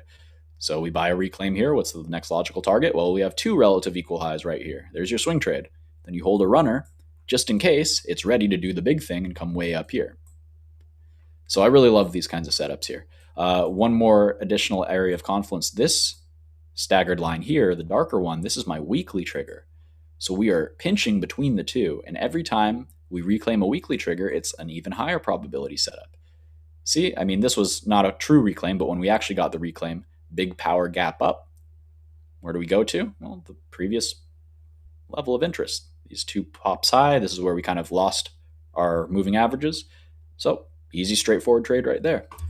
All about just taking the straight shots from one level to another. So it looks like we got a bottom, looks like we got a target, and we like the theme. So I really like this name. Of course, risk management is key whenever you have something that moves this big. So I would be out if we close under here, and I'd be waiting to see if there are buyers on the crime tap at 545, 550 by the time that would happen. Okay. Let's see what else we got. I think that's mostly wrapping up our rare earth elements, rare earth minerals. SQM is the last one I wanted to mention. This one, very high quality, and this also introduces another theme, another thesis of mine for the year. And that is, as the dollar continues to devalue, don't think it's going to be insane. I don't think it's going to, be de-dollarization overnight. I don't think we're going to, move to a strategic, like a world government pinned to, I don't know, Funko Pops or anything. But I do think that this trend will continue of a weakening dollar and of other areas, other essentially areas of opportunity presenting themselves based on this devaluation. So primarily, I'm looking at Latin America to be one of the biggest beneficiaries of this theme, as well as their increased participation in the U.S., call it neoliberal Western economy. So we're talking about Argentina, Colombia, Brazil. Those are the three ones that I'm really looking at. And so we like it from that perspective, and we like it because they mine something that we need, lithium, and they do gold, and I don't know what else they do, probably copper. I need to look into them a little more about the specifics, but in general they fit the theme because I like that diversification from US mining. That also applies for our silver and gold picks. We are diversified there in Mexico. Tons of silver is mined in Mexico, and then South Africa, or I think it's South Africa, definitely some part of Africa for gold for HMY. So that thesis we'll talk about a bit more when we get into our financials plays, because we have a few Latin American financials plays that should do very well for kind of two reasons. Yeah, look no further than ARGT. Absolutely. So, I mean, that shows that hey, if you're gonna play ball with us, like we're gonna loop you into the economy. We're gonna make our money. You're gonna make your money. It's a party, you know. Obviously, I'm oversimplifying, but yeah, you pick apart the ETFs for the best stocks. I'd be very interested to hear your picks, but I got a few. So I guess we can talk about one of them right now. So I love NU. I've loved NU for a long time. I've been in since about 12.50. It's now at $17, and I still feel no reason to sell at all. This is like one of the easiest holds ever for me. I just literally just look at it every couple of weeks and say, oh, it's still holding structure. Okay, cool. I love the narrative. This is a fintech company out of Brazil, and their target addressable market is primarily small businesses, I believe. So as their economy ramps up, as fiscal conditions loosen, I do believe that they are going to be a very strong beneficiary to a strong, a growing Brazilian economy here, and of course the exchange rate benefit there. So NU, we love that. Aval is interesting. I believe this is Brazil as well. It might be Argentina. I forget, but they are more of a traditional banking stock. And to me, this looks like a high and tight flag type beat. Really, really strong. But we are watching this range, and we want to see a weekly close over the 9 to get involved. So I like that. What else do I like? Let me think about it. Talk likes Corning. I do too. GLW. So this is a play on fiber optics primarily, I believe, at this point. They do a lot of stuff. They're a blue chip, incredibly good company, and I was in this trade earlier and I got snored out. I took 20% on some 90-day options, but let me show you what I'm seeing long term on it. For this, we got to go to the forever long charts here. But GLW, these are quarterly candles. Each candle is 3 months. We see way the heck back in the .com bubble. I think these are our targets up here for a long term. I think that it's going to do the same thing as so many other of these companies that fundamentally are absolutely ingrained in the AI build out narrative, but they just, they're still recovering from the goddamn .com bubble. So, I mean, we can look no further than MU for this. This one was obviously much stronger than the rest. But look, see, it had the .com bubble and we surged up, and that was a brick wall for quite a while. We dropped 50%, I believe, from there. 50% from there before surging 500% and counting. See you later, Sims. Good to have you in here. So lots of room if we can break. First attempt, almost definitely not breaking, but it should be a very strong magnet up there. So I like GLW as a swing trade up into that 113-ish handle, 110, 113. I think it's really promising. And there's also a gap. This light hexagon here, or sorry, rectangle. Let me double check. Yeah. So it's a daily gap there. And that was my short-term target. I was in from here. We surged there and I took the money. And then it's like clockwork. Oh, we have an imbalance. Oh, we're reaching up into the imbalance. Oh, there's going to be sellers there. It's going to sell off at least some. And now we're right back in and cooking that exact same level.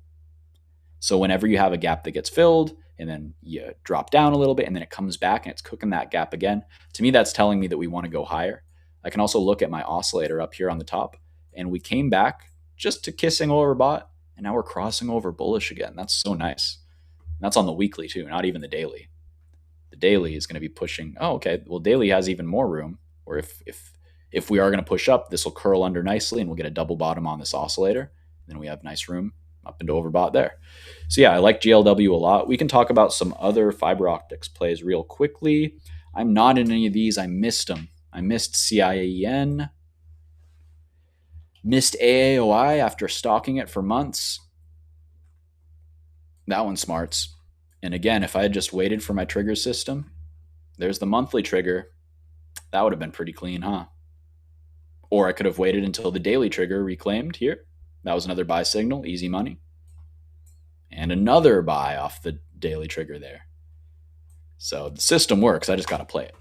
AAOI very strong here. And again, these have so much room. This one's more of a moonshot. This one's more of a speculative, aka bad company. I don't want to say bad, but more poorly run than a CIEN or LITE. Lumentum Holdings, crazy strong. Jeez Louise. I think LUMN is the other interesting one. Lumen Technologies. This one could be interesting, but looking a little weak. So I'll be waiting for the weekly trigger there at 7. So yeah, you gonna need fiber optics. Is Credo in that space too? I always forget. They do the cables. Yeah, they do the purple cables. They're purple cable men. So this one's really ambiguous chart to me, honestly. I think this looks very sketchy when you get the 3 pushes up and a hard rejection. But then again, we're just rebasing and weekly trigger says we're still in play. So for me, you buy a reclaim of the 135 handle or you wait for a reclaim of the 150 daily trigger there. But long term, this probably aren't done. Not as high confidence on this chart though, but all right. You guys talking China? So this was my biggest play, one of my biggest plays of 2024 into 2025, just long in China, Baba. It's a trend break. That's looking pretty good. So if we can get follow through. So what I'd say is it's not actually peekabooing quite yet. Testing. But it's a really good look that it's over the 9, over the 20, and over our daily moving average here. We do have the gatekeeping 50 days. So don't feel like you have to rush into this. I think that there's a good chance that we ping pong a little bit. Up here, down here, maybe tighten up, pop higher, back test, something like that. Who knows? What I can say is that we do have a gap here, and China loves faking you out. Big picture, I like it, and I think it's relatively close to time. I guess I had this on non-logarithmic. Let me redraw this on my log chart here. And it's looking pretty darn good. Looks like we are catching at the bottom of this channel. So pretty similar look to right here, right? Very similar, actually. A little bit of an undercut of the weekly. This one was coming down to the 200-day. That was a 200-day moving average right there. 50-week, 200-day. Off to the races. So there was a good crime tap example for you. This might be what we see on MP, right? See this little quick revisit of the 200, then never look back. So looking pretty darn good here off of our weekly trigger, double bottoming off of that. I'm wondering if there's a better name in the space, though. I think Baidu is probably going to be the leader. Wow. That's crazy. I mean, you got to buy this, right? This is acting like Baba was before, leading the pack. So these are my old crayons here. Thought we would come down to 117. We came down a little further to 107, and lo and behold, there's the weekly trigger. I gotta just keep alerts on these things. Now we are reclaiming everything we need to, and to me, man, this looks really good. So Baidu. Baba's good too. Still very good chart. PDD, struggling, but it's where it should catch, right? So we're doing the same thing. We're pinching. We reclaim the weekly trigger. We're pinching into the daily. I'm sorry, this is actually the monthly trigger. And then we have weekly up here. So until we can clear over 120, this isn't really on my focus list unless you're just looking for an actual long-term investment. They're a good company. They're going higher. I think it's a great deal, yada, yada. Yeah, always extra nervous in China stocks, Josh. Me too. They love messing with you. The gap ups are terrible. They gap up and down 5 times. Then you're like, okay, all right. Eventually, I get shaken. Unless I just literally say, hey, if this is a high probability level, I'm going to buy and hold. So you could look at this on like PDD as a high probability buy and hold level. We have gaps overhead. I still like BABA and PDD more.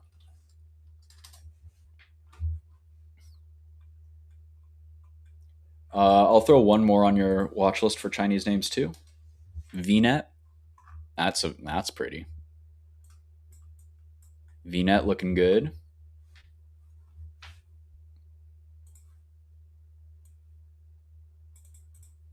Got your downtrend line there. And more importantly, is it breaking the doom loop yet?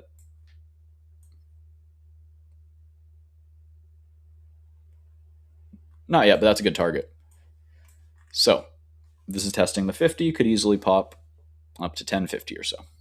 Just another put on your radar. These guys are involved with providing compute for BABA. They're a Chinese data center play. All right, guys. Oh wow, we've already been cooking here for an hour and a half, so I'm gonna try to wrap this up relatively quickly. We got a few more sectors to go through real quick, and I'll let you get onto your weekend here. So ONDS talk. I had to mention it. I had to mention it. This is one of my highest conviction plays. 5% of my port, and I actually added today up to like 7. The 2 is floating. That's a swing. I'll take that off if it goes red or if it hits my target. But I love it. I love it. ONDS. So recently, let's go through the whole thesis here. Drones, very important. These guys have quickly became a front runner in the space, going from quote unquote shitco to quite a respected company from the people that I'm following, at least. Quite a turnaround story. Eric Brock, their CEO, seems to be performing very, very well. What we see is essentially another high and tight flag moving from $1 to $10, $11, insane parabolic move.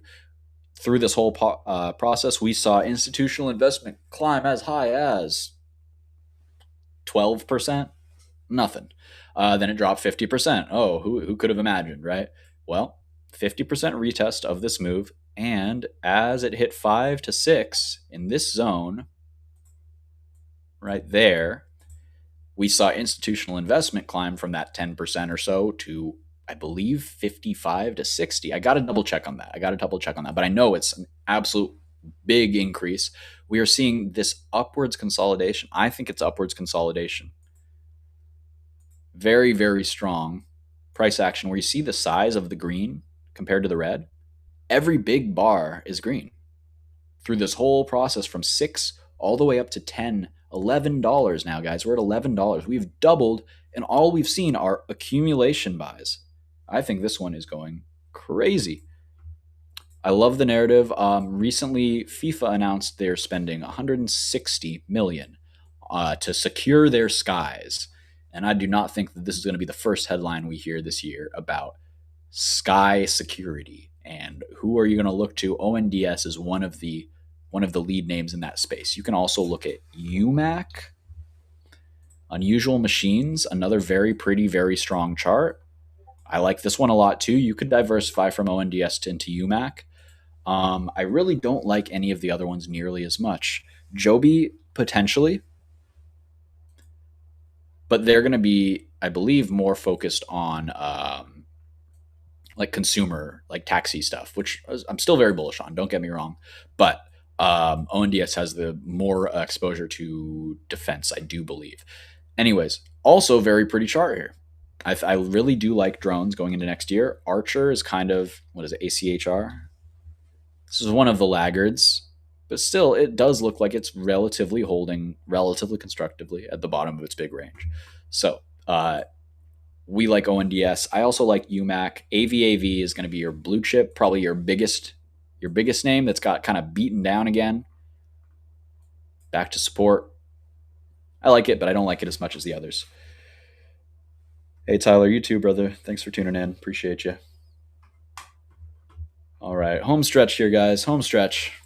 We got to talk about the drones. So, this is where I see asymmetric growth. I want to have about 25% of my port allocated amongst these various high growth, relatively risky sectors. So, I'm diversifying a little bit within them. And these are not just set and forgets. I will respect stops if we lose key levels. But in general, I think that these are where I want to have my risky money. Yeah, talk likes ONDS and AVAV. Awesome. Okay, great. Talk knows his stuff. Whenever there's someone who knows his salt, and I'm at the end of the day, I'm always just spitballing here. Sure, I have conviction to various degrees. I do research to various degrees, but I'm not a professional financial analysis an analyst on Jane Street or Goldman Sachs. I'm still learning with you guys. So whenever I get confluence from the OGs, that makes me feel good. Moving on to some other more in niche drone plays that I think are really worth putting on your radar. We have Lightpath. LPTH, this one has been a absolute powerhouse for us this week. We got in on this pivot break here at 930 to 940, right around there. We see the nice volume increase here. You see that? See that break of the consolidation?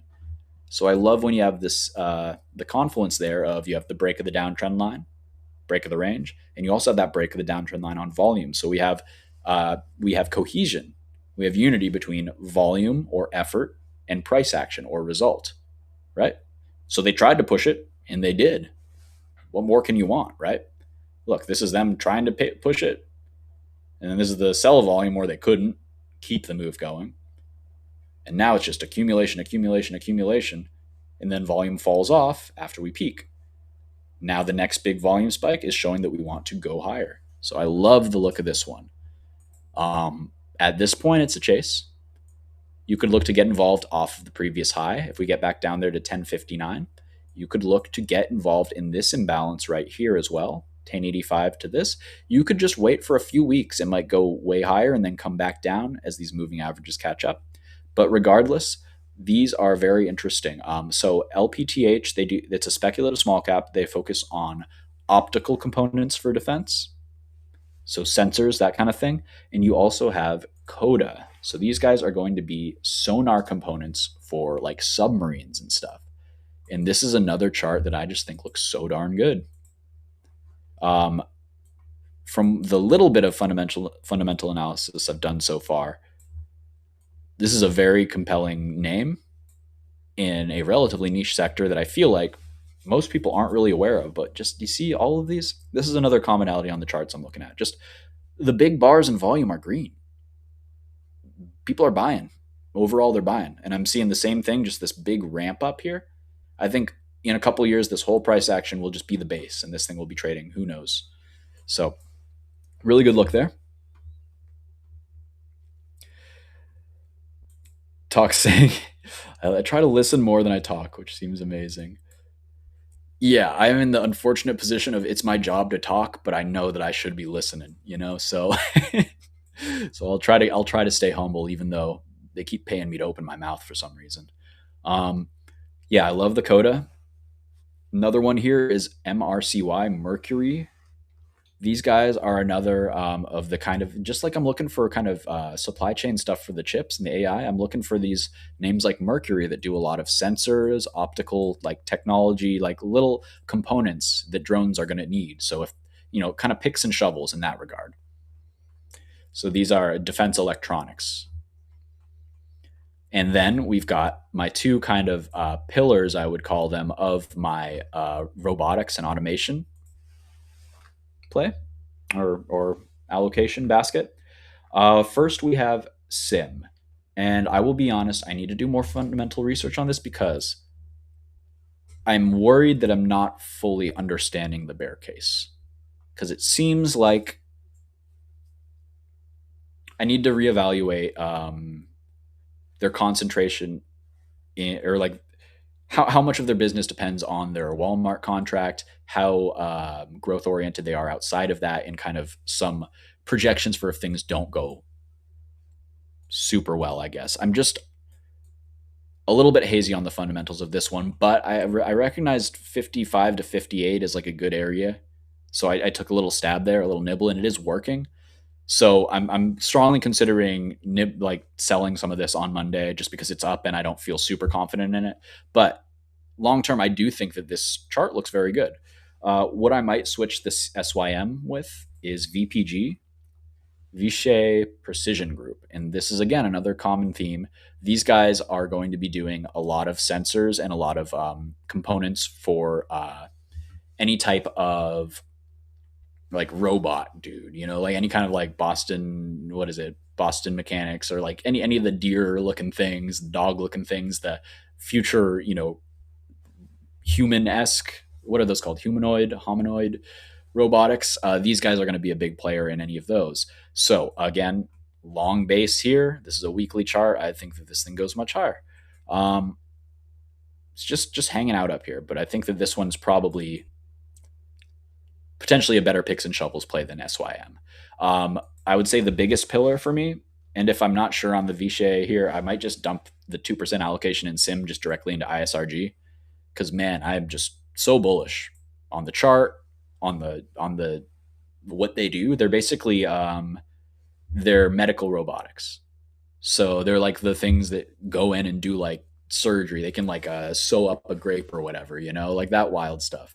That's super cool to me from like a just like a nerdy sci-fi perspective, but also just in terms of like, man, it chart looks incredible.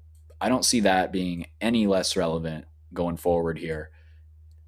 And you also get a bit of a barbell effect here where they're kind of basketed in with healthcare to some degree. So you get tech or like growth exposure, but also, you are, if healthcare is just ripping, these guys are probably going to catch a bit off of that too. So just a little bit more of that barbell approach there as well. Glass half full mentioning an interesting name that I used to love and I haven't looked at it in a while. IoT. Maybe you're talking about the Internet of Things, the phenomenon, but there's a ticker IoT which does that. And well, if that isn't sad, I don't know. I don't know what it is. Looks to me like it is not having a good time. And kind of makes sense when software as a service in general is just getting bodied. So this one's not on a focus list for me, but I do love the ticker just because it was good times playing it out of this 35 range breakout, catching it to 50, feeling sick when I looked again at 60, feeling like a god when I looked again at 30. It's just a wild range trade. So I'll keep it on my radar, but I don't know if I like it. All right, guys. What else we got? Powering through Tesla. I'm red on my Tesla. I'm holding my Tesla, though. Very small position. 1% is what I would like to get to. I have 0.5% right now, so I can handle this. Still isn't very fun, but on a high time frame chart, as long as we don't lose 380, I kind of want to accumulate this. And I don't know how long it's going to take, but I would say it is lower than 25% chance that Tesla doesn't see 700 in the next 3 years. And I think that's conservative. But it's also, Tesla, so it can trend like crazy in both directions. We are seeing a potential record being broken here on Monday if Tesla's red again, because it has never had 12 red days in a row. It's 1, 2, 3, 4, 5, 6, 7, 8, 9. I guess it's never had 10. Thought it was 11 at 11 and it was going for 12. Regardless, probably close to some mean reversion here. You have this year ends around 550. Okay, that's conservative in my book, but understandable if it takes a while to break out here. If it needs a few months to rebase,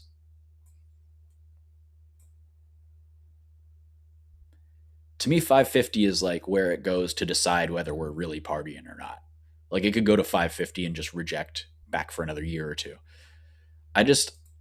When I look at the high time frame chart, I just don't see bearish. And then I think about like, where are we in the crime cycle of the US? Like, do we think that white collar crime is on the come down, or do we think that financial wizardry and questionable methods of of generating value for a company for the shareholders. Do we think that's done? I don't think we're done with that. I'm hearing about Elon putting all his money into something regarding the GOP. Apparently, his new party didn't work out. Shocking that nobody wanted to follow him wherever the hell he wants to go politically. Regardless, if he's back in the GOP again and he just got the vote for his big pay package, I think he's going to do everything in his power as the richest man ever to make that happen. One of the richest men ever, to make that happen. So I don't feel good betting against grifting in this environment. And Tesla's cool. I think Elon's a stooge, but Tesla builds cool stuff. And if there's one good thing about Elon, I will say that he seems to give his engineers room to build cool stuff. And they're just not a car company. They're a robotics company. So we'll see how it actually plays out. Yeah, Tesla's been a great short, great ATM short all week. I got I got cooked trying to play it long early in the week, and then I took it off my radar, and I should have just flipped short. I was like, why is it so weak when the rest of the market's so strong? Would have been nice. So not the tightest trading on my part, but hey, this one's a little bit wild. Okay, we're getting on into the last remaining sector. Oh, one more for robotics. You might not think it's a robotic stock, but Rivian. And this is such a cool look, this monthly look here. Because again, I just want to highlight, look at the green bars compared to the red down here. This is being accumulated very heavily, especially in the past 4 months as it's moved from 13 to 22, and now it's back right under 20. I'm watching 1889, 1890, specifically that level. I'd really like to see that transact and find buyers. Did it hit it today? It did hit today and found buyers. Exactly. Okay, so now Rivian's back on the watch list. If it back tests this 1915, this rising and flattening now, 21-day moving average, I'm looking to get back involved a little bit. I think there's a chance that it needs to go down to test this gap here, this 1820 to 1865, and that would align with a rising 50-day, somewhere around that 18 to 1820. So that would be the next stop that I'm looking to add in. This is one that I will size in small bite-sized chunks since we just had a parabolic-ish move. Not really, though, when you look at the monthly, though, right? This is still something I think is just getting started. So it can have a 30% look back and still hold this look that it's going much higher. So I'll buy a third here. I'll buy a third at my 18 level. And where would I buy the last third? Probably about 1650 to 17, somewhere around there. Yeah, this rising 21 day, so around 1650. So that's how I'm looking to play it. And another way that you could look at it is a back test of this, which again, 17 to 1650 area. So I'm looking to play it. I think this one goes much higher, and I think it makes people really mad. I think people really don't like this one. I think it has the potential to shoot up to 30, 35 bucks this year. Nick, you're too kind. I'm just a guy with a mic, but I appreciate that so much. Moving on, we're getting on down to it, guys. We're getting on down to the end here. So OPFI, OPFI. This is going to be my first of the basket, which I'm basically betting on loosening credit and just I think rates go down. I think small cap. I think regional banks do well. I think big banks obviously do very well. And I think that the only real area that I'm a little bit sus on, thanks to talk here, is anything involved with student debt. So SoFi, looking a lot less appealing, although that's a nice daily candle. Gotta say, that's not terrible. Not a terrible looking chart. But this one is less appealing to me than OPFI and Dave are the two ones that I think are a little more interesting. This one I'm seeing is getting aired out here, so I gotta watch and see. First off, I gotta look at news and see why this is happening. And then I'll consider where I'd take my entry here. It's a little worrying. Let's go to a weekly. That's looking more like a back test, right? So I don't think it's invalidated, and this might actually be a very good entry. But this weekend I'll be reviewing and seeing if I can glean a little more insight. Whenever I don't feel super strong on a view technicals wise, I'm more inclined to take a deeper dive in the fundamentals. If the chart looks really good and it's in a sector that I think is bullish, I won't overthink it because my edge is going to be in the chart reading and basically aggregating the data of everybody else who knows better than me. I'm not an analyst in that regard. Like, I'm not going through, a bunch of documents constantly. That's not my primary area of research. I let the crowd aggregate that. And then when they come to a consensus and show me that there's a consensus based on the volume, the supply demand on a chart, then I get involved. So got to do a little more research on this guy, but I'm thinking the weekly chart is still very constructive as long as it can find buyers somewhere really into this 10 level. So I'll be looking for a beach ball underwater under this 10, and that could be a potential entry for me. Moving on to Dave. It's another high growth fintech play. These guys are targeting fee averse consumers and with cash advances and digital banking. So this is kind of like it's not buy now pay later. It's more like advances, like payday advances and stuff. So there's risk. Don't get me wrong. But what I'm seeing, let's go to a monthly.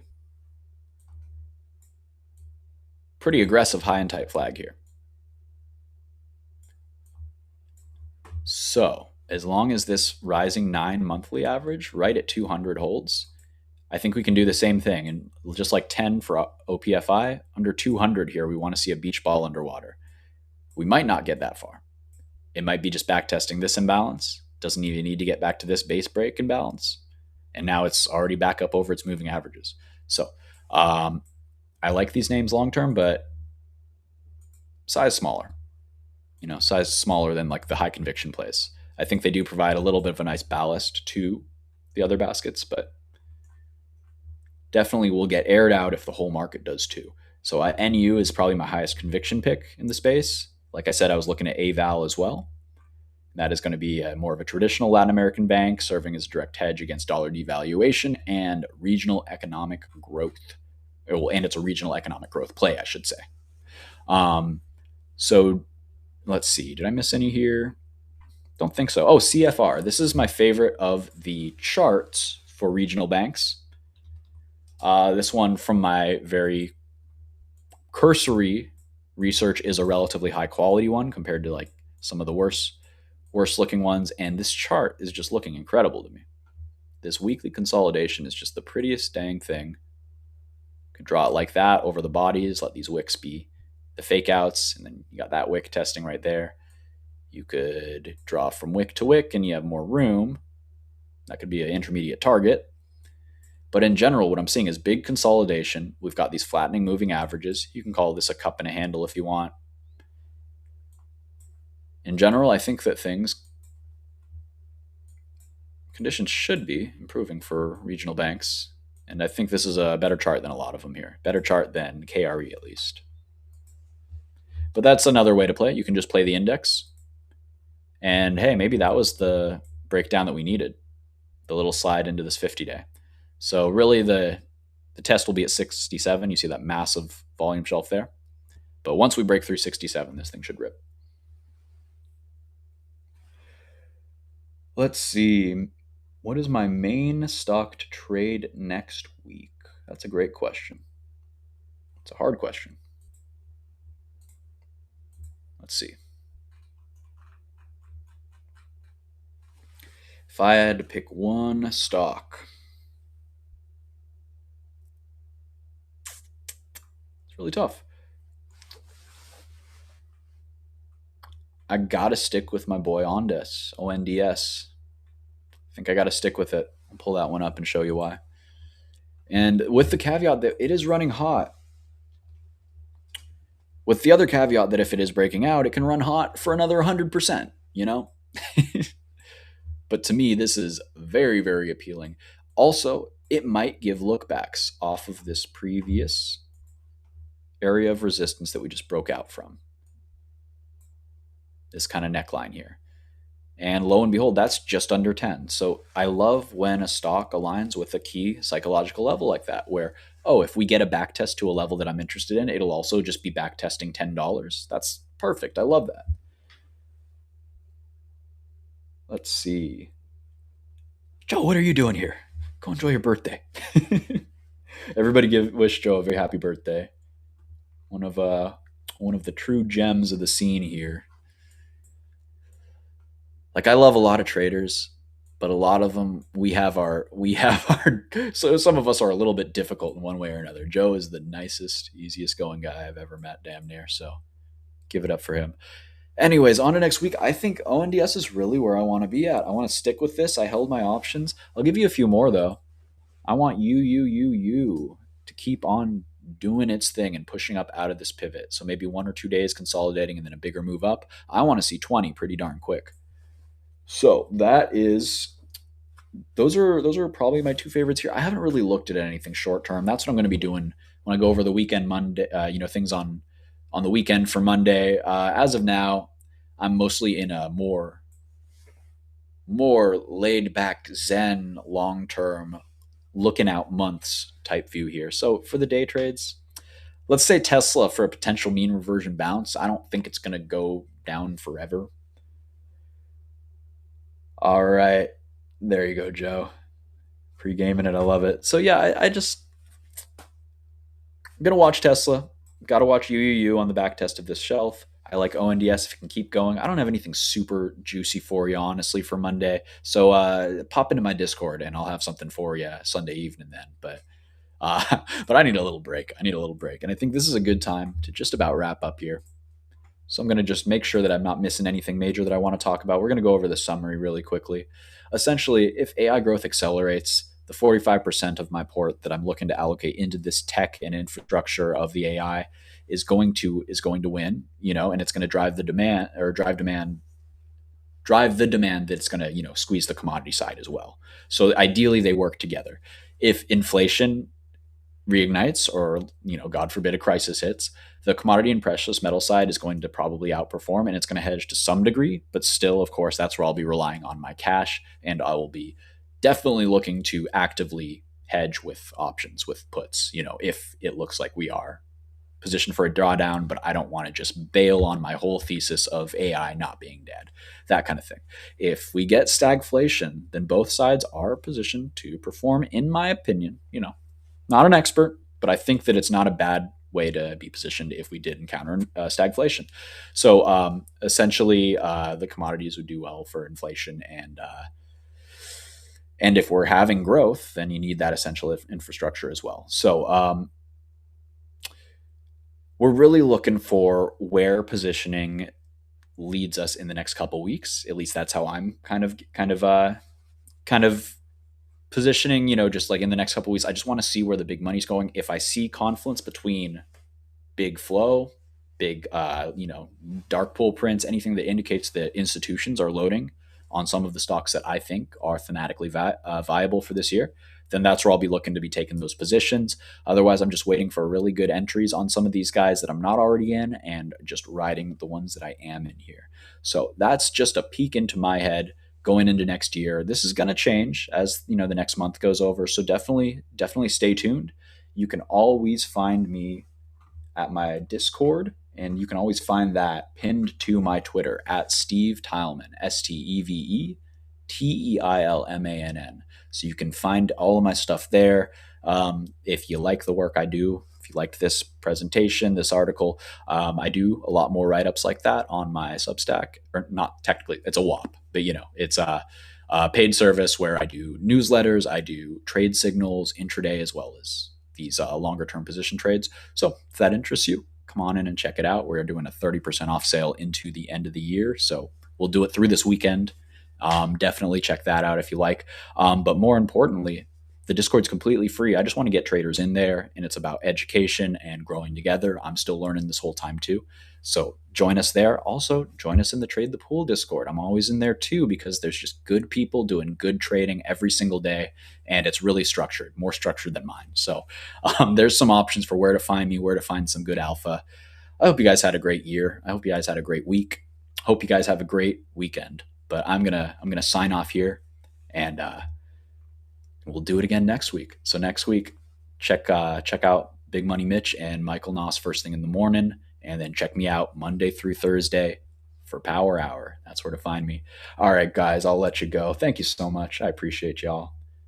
Take care and be well. Later, y'all.